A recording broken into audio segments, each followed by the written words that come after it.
ఇక phone tapping case దర్యాప్తులో కీలక పరిణామం చోటు చేసుకుంది. ఈ కేసులో ముఖ్య అనుమానితుడిగా ఉన్న హైదరాబాద్ టాస్క్ ఫోర్స్ మాజీ ఓఎస్డీ పి రాధాకిషన్ రావును సిట్ అధికారులు అరెస్టు చేశారు. అదుపులోకి తీసుకుని 10 గంటలు విచారించిన తర్వాత ఆయనను అరెస్టు చేసినట్లు పంజాగుట్ట పోలీసులు తెలిపారు. ఇవాళ కోంపల్లిలోని న్యాయమూర్తి నివాసంలో రాధాకిషన్ రావును హాజరుపరచనున్నారు పోలీసులు. ఇక మరోవైపు గతంలో టాస్క్ ఫోర్స్ ఎస్ఐబిలో పనిచేసిన Rachakonda IT cell inspector B గట్టమల్లును అదుపులోకి తీసుకున్నారు. ట్యాపింగ్ తో పాటు బలవంతపు వసూళ్లలో వీరి పాత్రపై ఆరా తీస్తున్నారు. SIB OSD T Prabhakar Rao నేతృత్వంలోని టీం వ్యవహారాల్లో రాధాకిషన్ రావుకు కీలక పాత్ర ఉన్నట్లు తెలుస్తోంది. ఆయన తన సిబ్బందితో కలిసి వసూళ్లకు పాల్పడినట్లు దర్యాప్తులో తేలిందని సమాచారం. రాధాకిషన్ రావు బేజంగ బజార్లోని హవాలా వ్యాపారం చేసే వారిని బెదిరించి డబ్బులు వసూళ్లకు పాల్పడినట్లు సమాచారం. వీళ్లు టార్గెట్ చేసిన వారిలో బడా బిల్డర్లు, జ్యువెలరీ దుకాణాల యజమానులు, రియల్టర్లతో పాటు ప్రముఖ వ్యాపారులు ఉన్నారు. ప్రణీత్రావు ఇచ్చే సమాచారంతో రంగంలోకి దిగే రాధాకిషన్ రావు సైన్యం ఓ పార్టీ కోసం విరాళాలతో పాటు తమ బాస్ల కోసం పెద్ద మొత్తంలో మామూళ్లు వసూలు చేశారు.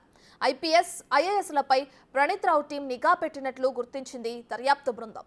ప్రణీత్రావు అరెస్టు తర్వాత రాధాకిషన్ రావు అజ్ఞాతంలోకి వెళ్లిపోయారు. అయితే ప్రణీత్తో పాటు బుచ్చంగరావు, తిరుపతన్నల విచారణలో రాధాకిషన్ రావు పాత్రపై సిట్కు అనేక ఆధారాలు లభించాయి. ఇక దీంతో పోలీసులు లుకౌట్ సర్క్యులర్ కూడా జారీ చేశారు. అయితే నాటకీయ పరిణామాల మధ్య రాధాకిషన్ రావును పోలీసులకు చిక్కారు. ఇక తాజాగా రాధాకిషన్ రావు ఇచ్చిన సమాచారం మేరకు 2 ఎస్ఐలు, 1 కానిస్టేబుల్ ను అదుపులోకి తీసుకున్నారు పోలీసులు.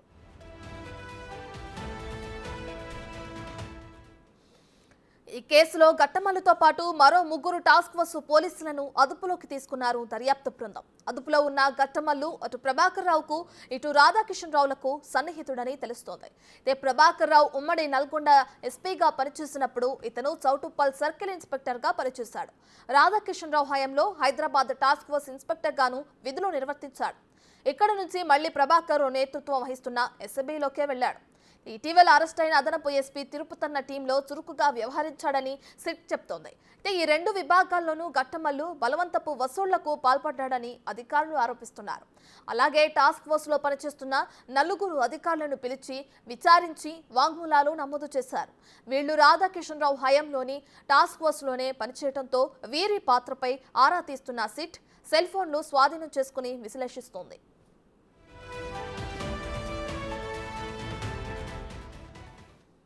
ప్రస్తుతం చెంచల్గూడ జైల్లో జ్యుడిషియల్ రిమాండ్లో ఉన్న అదనపు ఎస్పీలు నాయిని బుచ్చంగరావు, మేకల తిరుపతన్నలను 5 రోజుల పోలీసు కస్టడీకి ఇస్తూ నాంపల్లి కోర్టు ఉత్తర్వులు జారీ చేసింది. కాగా ఇవాళ చెంచల్గూడ జైలు నుంచి వారిని దర్యాప్తు బృందం కస్టడీలోకి తీసుకొనుంది. ఉస్మానియాలో వైద్య పరీక్షల అనంతరం బంజారాహిల్స్ పోలీస్ స్టేషన్లో వీరిని విచారణ చేయనున్నారు. 5 రోజుల పాటు కస్టడీలో బుచ్చంగరావు, తిరుపతన్నను దర్యాప్తు బృందం విచారించనుంది. ఇక మరోవైపు ప్రణీత్రావు అదనపు కస్టడీ పిటిషన్ను మాత్రం న్యాయస్థానం కొట్టివేసింది. ఇక ఫోన్ ట్యాపింగ్ కేసులో అరెస్టైన అదనపు ఎస్పీలు బుచ్చంగరావు, తిరుపతన్నలను అధికారులు సస్పెండ్ చేశారు.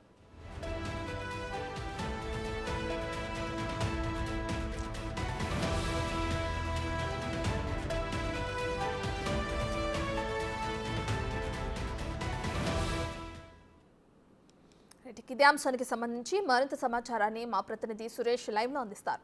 సురేష్, ఇప్పటికే చూసుకుంటే ఫోన్ ట్యాపింగ్ వ్యవహారంలో రాధాకిషన్ రావును కూడా సిట్ అధికారులు అరెస్టు చేశారు. అయితే ఆయన పరారీలో ఉన్నారని, ఇక్కడ లేరు, విదేశాలకి వెళ్లారన్న తర్వాత ఆయన ఇప్పుడు అదుపులోకి తీసుకోవడం జరిగింది. దీనికి సంబంధించిన డీటెయిల్స్ ఏ విధంగా ఉన్నాయి?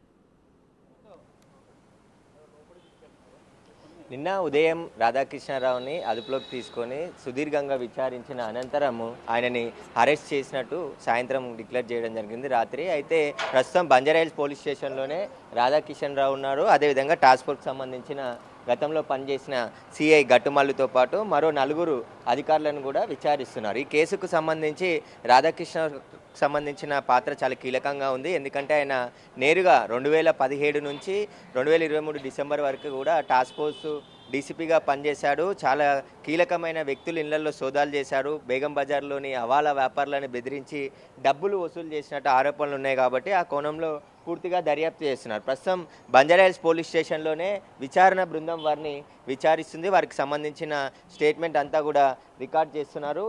మరికొద్ది సేపట్లోనే ఇక్కడ నుంచి గాంధీ ఆసుపత్రికి తరలించి అక్కడ వైద్య పరీక్షల అనంతరం కొంపల్లిలోని న్యాయమూర్తి నివాసంలో ఈయనని హాజరుపరచనున్నారు. ఆ తర్వాత రిమాండ్కి తరలించనున్నారు. ఇక రాధాకృష్ణకు సంబంధించిన పూర్తిగా ఆయన చేసిన ఆపరేషన్స్ ఏంటి, ఎక్కడెక్కడ సోదాలు చేశాడు, ఎంత డబ్బు కలెక్ట్ చేశారు, ఆ డబ్బుని డిపాజిట్ చేసిరా లేదా, ప్రభుత్వానికి చూపించారా లేదా, వాటన్నిటిపైన కూడా వివరాలు అడిగి తెలుసుకుంటున్నారు. ఎందుకంటే ఎలక్షన్ల సమయంలో రాధాకృష్ణ ప్రత్యేకంగా ఆయన టీంతో కొంతమంది అధికారులని టాస్క్ ఫోర్స్లో యాక్టివ్గా ఉన్నటువంటి సిఐలను, ఎస్ఐలను, కానిస్టేబుల్ను ఒక టీమ్గా ఏర్పాటు చేసి ఎప్పటికప్పుడు హైదరాబాద్లో ఉన్న వ్యాపారులు అదేవిధంగా ప్రతిపక్ష నాయకులకు సంబంధించిన కదలికలపై ప్రభాకర్ రావు అందించిన సమాచారంతో వీళ్ళంతా కూడా రైడ్స్ చేసి పెద్ద మొత్తంలో నగదు పట్టుకున్నారు. కానీ ఆ నగదు అంతా కూడా ఎలక్షన్ కమిషన్కి కానీ ఇన్కమ్ ట్యాక్స్ అధికారులకు కానీ సమాచారం ఇవ్వలేదు. అదంతా కూడా ఎక్కడికి తరలించారు, ఎవరికి అందించారు అనే దానిపై పూర్తి దర్యాప్తు కొనసాగుతుంది. రాధాకృష్ణరావుకు సంబంధించిన స్టేట్మెంట్ కూడా రికార్డ్ చేస్తున్నారు. కాబట్టి రాధాకృష్ణరావు ఆస్తులపైన కూడా ఇప్పటికే ఏసీబీ ఫోకస్ పెట్టడం జరిగింది. ప్రభాకర్ రావు, రాధాకృష్ణరావు, అదేవిధంగా భుజంగరావు, తిరుపతన్న వీళ్ళంతా కూడా ప్రభుత్వంలో పనిచేసి గత ప్రభుత్వంలో వీళ్ళు సొంత ప్రయోజనాలు కూడా పొందారని చెప్పేసి ఆరోపణలు ఉన్నాయి. కాబట్టి ఎవరెవరి ఫోన్ల, ముఖ్యంగా ఫోన్ ట్యాపింగ్ కేసులో ఎక్విప్మెంట్ ఎక్కడెక్కడ అమర్చారు, ఎక్కడ ఎంతమంది ఫోన్లను ట్యాపింగ్ చేశారు, ఐపీఎస్ ఐఏఎస్ల అధికారుల ఫోన్లను కూడా ట్యాపింగ్ చేసినట్టు దర్యాప్తు బృందం గుర్తించింది. దీనికి సంబంధించి ఎవరెవరు ఫోన్లు ట్యాపింగ్ చేశారు, ఎంతమందిని బెదిరింపులకు గురి చేశారనే దానిపై ఆయనను విచారించి ఆయన స్టేట్మెంట్ అంతా కూడా రికార్డ్ చేస్తున్నారు. మరోవైపు భుజంగరావు, తిరుపతన్న అడిషనల్ ఎస్పీలుగా ప్రభుత్వం వారిని సస్పెండ్ చేయడం జరిగింది. మరికొద్ది సేపట్లోనే 5 రోజుల పాటు కోర్టు కస్టడీకి అనుమతించడంతో చెంచల్గూడ జైల్లో ఉన్న వారిద్దరిని కూడా అదుపులోకి తీసుకొని ఉస్మానియా ఆసుపత్రిలో వైద్య పరీక్షల అనంతరం ఇదే బంజారాహిల్స్ పోలీస్ స్టేషన్ తీసుకొచ్చి విచారించనున్నారు. తిరుపతన్న, భుజంగరావుకు సంబంధించిన స్టేట్మెంట్ చాలా కీలకంగా ఉంది. ఎందుకంటే వీళ్ళు మొత్తం ఎస్ఐబి కార్యాలయంలో వార్ రూమ్లు ఏర్పాటు చేసి మొత్తం పొలిటికల్కి సంబంధించి ముందుగా పొలిటికల్ వింగ్ అని చెప్పేసి టీంని ఏర్పాటు చేసి దాని ప్రతిపక్ష నాయకులకు సంబంధించిన ఫోన్ కాల్స్ని రికార్డ్ చేసి వారికి సంబంధించిన కదలికల పైన వీళ్ళు నిఘా పెట్టడం జరిగింది. కాబట్టి అసలు ఎంతమంది ఫోన్లు ట్యాపింగ్ చేశారు, ఎక్కడెక్కడ ఆపరేషన్ చేశారు, వీరికి సంబంధించిన పూర్తి దర్యాప్తు కొనసాగనుంది. వీరు ఇచ్చే స్టేట్మెంట్ కూడా చాలా కీలకంగా మారనుంది. ఎందుకంటే అప్పటి రాజకీయ నాయకులు గతంలో బీఆర్ఎస్లో ఉన్న చాలా కీలకమైన వ్యక్తుల ఆదేశాలతోనే వీళ్ళంతా కూడా ఈ ఆపరేషన్ నిర్వహించినట్టు చెప్తున్నారు. కాబట్టి వీళ్ళతో పాటు లీడ్ చేసింది ఎవరు, ఆ నాయకుల పేర్లను కూడా ప్రశ్నించనున్నారు. వారికి సంబంధించిన ఆధారాలన్నిటిని కూడా సేకరించిన తర్వాత వారిని కూడా ఈ కేసులో ఇన్వెస్టిగేషన్లో పిలిచి విచారించే అవకాశం ఉంది. ఆ తర్వాత అరెస్ట్ కూడా చేసే అవకాశం ఉంది. ఎందుకంటే నేరస్తులు ఏదైతే తీవ్రవాదులు, నక్సలైట్లకు ఉపయోగించే సెల్ ఫోన్ ట్యాపింగ్ని వీళ్ళు ప్రతిపక్ష నాయకులపైన వినియోగించారు. కాబట్టి ఎంతమంది లిస్టు వీరికి ఇచ్చారో ఆ లిస్టు తిరిగి ఎన్ని ఫోన్లు రికార్డ్ చేసి వారికి అందించారు అనే దానిపైన దర్యాప్తు చేయనున్నారు. ఇక మరికొద్ది సేపట్లోనే తిరుపతన్నను, భుజంగరావును కస్టడీకి తీసుకొని ఇదే పోలీస్ స్టేషన్ తీసుకొచ్చి విచారించనున్నారు.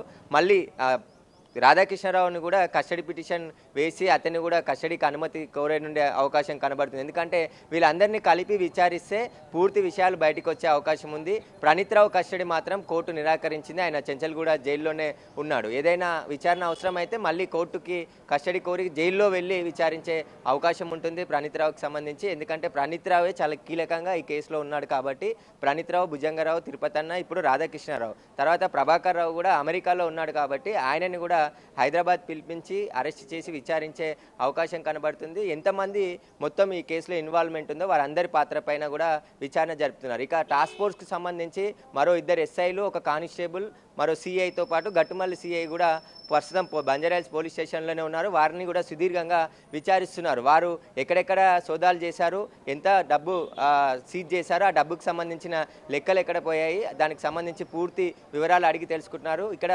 ముఖ్యంగా బేగం బజార్లోని హవాలా వ్యాపారులతో కొన్ని సంబంధాలు పెట్టుకున్నారు. వరుసగా సోదాలు చేసి వాళ్ళ భ్రయంభ్రాంతులకు గురి చేసి వాళ్ళతోనే సంబంధాలు పెట్టుకొని కొన్ని హవాలా దందాలు కూడా చేసినట్టు ఆరోపణలు ఉన్న నేపథ్యంలో వీటన్నిటిపైన కూడా సుదీర్ఘంగా విచారణ జరుపుతున్నారు పోలీసులు. మొత్తం రాధాకృష్ణరావుకి సంబంధించిన పూర్తి సమాచారాన్ని కూడా రికార్డ్ చేస్తున్నారు. ఆయనకు సంబంధించి స్టేట్మెంట్ ప్రతిదీ రాధాకృష్ణరావు ఇచ్చే స్టేట్మెంట్ కూడా చాలా కీలకమైన చెప్పుకోవచ్చు. ఎందుకంటే ఇతనే చాలా 7 సంవత్సరాలు, దాదాపు 6 నుంచి 7 సంవత్సరాలు టాస్క్ ఫోర్స్ డీసీపీగా పనిచేశాడు. ఆయన రిటైర్డ్ అయినప్పటికీ కూడా గత ప్రభుత్వం అండదండలు ఉండడంతో పై అధికారులను కూడా లెక్క చేయకుండా ఈయన సొంత వ్యవహారాలు నడిపించినట్టు ఆరోపణలు ఉన్నాయి కాబట్టి మొత్తం వ్యవహారం పైన ఇప్పుడు దర్యాప్తు బృందం అయితే ఫోకస్ పెట్టింది. రాధాకృష్ణారావుకి సంబంధించిన ఆస్తులు కూడా ఆయన భారీగా ఆస్తులు కొనుగోలు చేసినట్టు చెప్తున్నారు. అయితే ఇప్పటికే చూసుకుంటే అటు ఎస్ఐబిలో పనిచేసిన ఇన్స్పెక్టర్ ఘట్టమల్లు పేరు కూడా తెరపైకి వచ్చింది. ఆయన కూడా అదుపులోకి తీసుకున్నారు. అయితే ఫోన్ ట్యాపింగ్ కానీ అటు బలవంతపు వసూళ్లు కానీ ఒక టీమ్గా ఏర్పడి దీనికి పాల్పడిన ఈ టీంని మనం చూస్తూనే ఉన్నాం. ఇప్పటికే చాలా మందిని అదుపులోకి తీసుకున్నారు, విచారిస్తున్నారు. అంటే ఈరోజు కోర్టులో కూడా హాజరుపరిచే అవకాశం కనిపిస్తుంది అటు రాధాకిషన్ కూడా. అంటే ఓవరాల్గా చూసుకుంటే ఇదంతా చేయడానికి మెయిన్గా అటు గత ప్రభుత్వంలోనే జరిగింది ఇదంతా. బీఆర్ఎస్ నాయకుల అదే రాజకీయ నాయకుల అండదండలతో ఇదంతా చేశారని కూడా అర్థమవుతుంది. అంటే దీన్ని ఎలా చూడొచ్చు అంటారు? అంటే ఒక పోలీస్ ఈ అధికారంలో ఉండి ఒక పోలీసులై ఉండి కూడా ప్రజలకి రక్షణ కల్పించాల్సింది పోయి ఈ విధంగా చేయడాన్ని ఎలా చూడొచ్చంటారు?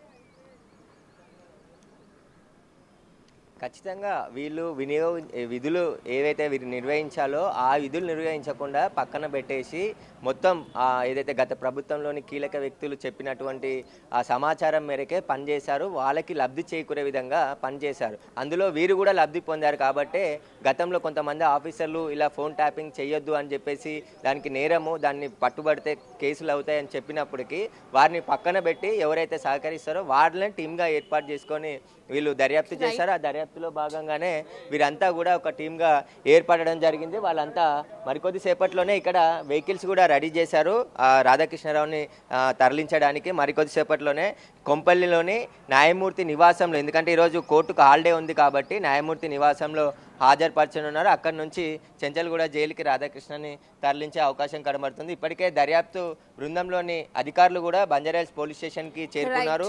మరికొన్ని వివరాలు కూడా రాధాకృష్ణన్ నుంచి రాబడుతున్నారు. Right, thank you Suresh.